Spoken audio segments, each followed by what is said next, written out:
Good evening. Welcome, welcome, welcome to Time in the Word. I'm your host, Gene Coplin, and I am looking forward to spending some valuable time with you, my precious viewers, in the Word of God. We're going to do something a little different today. We're going to not only talk about the Word of God, but we're going to give you what I call several sacred secrets of success when it comes to our thinking, our mind. I'm going to give you some valuable insight in terms of what I actually do for a living.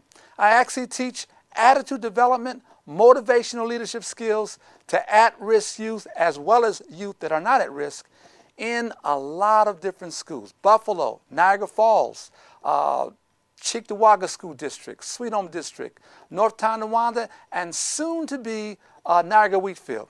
We have hundreds of students we work with, and I'm going to share with you some of the insights, some of the sacred secrets that I share with these students because the program is an award-winning program. We have numerous awards and it's proliferating throughout the area.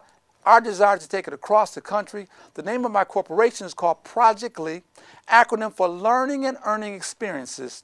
And I want to give you some tips as well as share something with you from the Word of God that I believe will help transform your thinking and your mind.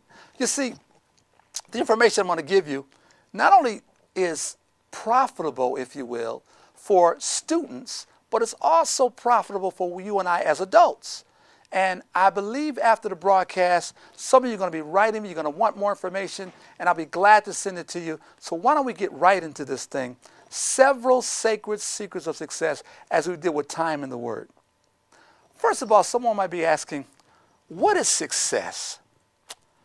Well, the greatest definition of success I've ever heard goes like this. Success is the progressive realization of a worthy goal or idea.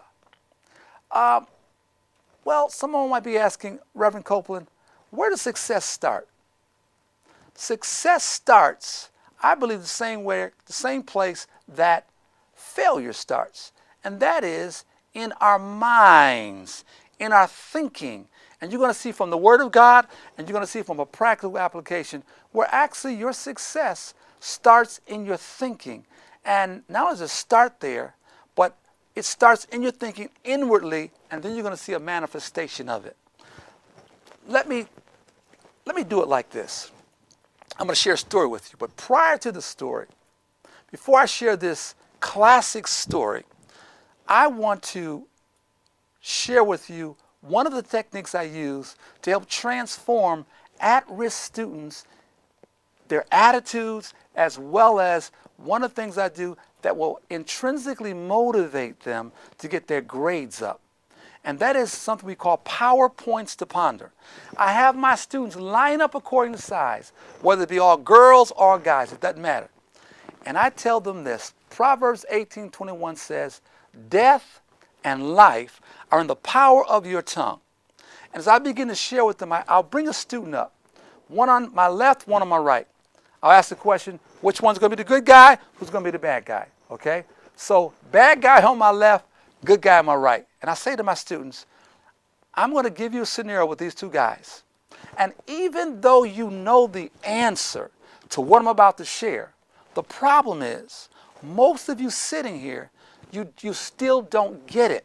Once you begin to understand the simplicity of what I'm going to say, and you begin to work it, your life will be transformed. Somebody said, well, Reverend Coplin, that's common sense. I heard somebody else say, common sense isn't common anymore. I'm starting to believe that. Here's what I say to them. Okay. I say, what would happen, students, if this guy on my left woke up every morning and said stuff like, I hate myself. I can't stand this school. I hate being here. I wish I wasn't alive. What, Ma? I don't care what you say. Forget you too, Ma. I don't care. I don't feel like even living. I don't care. I don't care. I don't care. So what would happen if that student, for the next 3 to 5 years, woke up and day and night, he cursed his day, complained, and had the wrong attitude? Would he be successful in life? Do you all raise your hand? No, Reverend Coplin. He couldn't be successful because he has a whacked up attitude. his attitude is jacked up. I'll say this. Well, how do you know his attitude is jacked up? Reverend Coplin, I know his attitude is jacked up based on the words that you said that came out of dude's mouth. Okay, got that. What if this guy on my right woke up every morning and said just the opposite? He wakes up, he says, woo, I'm gonna have a great day today. What, Ma? I got it covered, Ma. Don't worry about it. Ma, I'm not a chump, I'm a champion. That test coming up next week, Ma, I'm gonna ace it. What's today? Today is Tuesday. I'm gonna have a terrific Tuesday, Ma. What would happen to that young person if he just woke up with that type of attitude and allowed those things to come out of his mouth in a day, every day, one day at a time? And they all agree, Reverend Coplin, he would be more successful than the person on your left. And I say, now, as simple as that was, what is Reverend Coplin trying to teach you? I'm trying to teach you this. Speak to yourself and let it teach you. In other words, in a day, every day, one day at a time, you should be speaking words of life to the most important person in the world, and that's yourself. And they see it just as clear as I brought up the example. And that's where we start when we talk about being successful. So I have them line up. And I say, all right, I want everybody to say these words to me based on Proverbs 18:21. It says, death and life are in the power of the tongue. I want you to say these words to me, with me. I'll start and they'll repeat.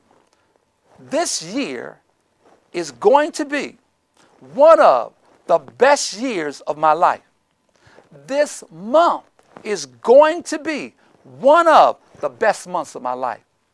This week is going to be one of the best weeks of my life. And today, without a doubt, baby, is going to be one of the best days of my life. Because I'm a winner, not a loser. I'm a leader, not an abuser. As a matter of fact, I will make my mama proud, not loud. I'll make my teacher glad, not sad.